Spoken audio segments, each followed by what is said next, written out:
बाबा भीम जी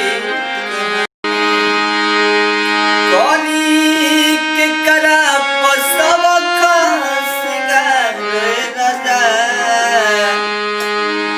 कौनी के करा पसव सिंगार राजा अब कर खले बनी दूसरो अब कर खले बनी दूसरो भत्ता रहे राजा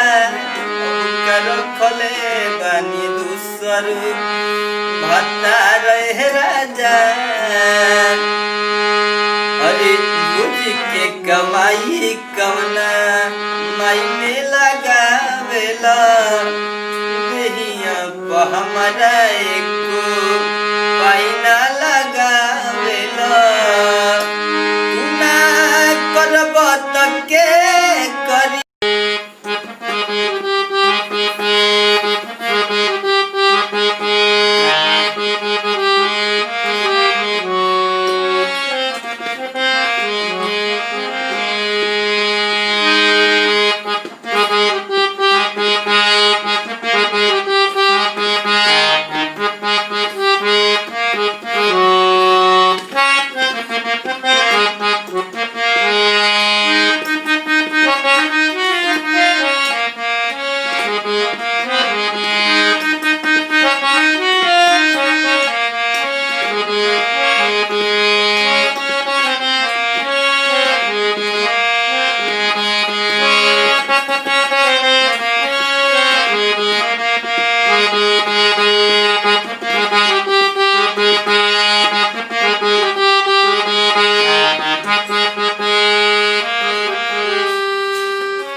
तेरा फितूर जब से चढ़ गया तेरा फितूर जब से चढ़ गया तू जो मिलने को मेरे संग संग मेरे राह भटकने लगी इसकी तो जरा सताओ बढ़ गया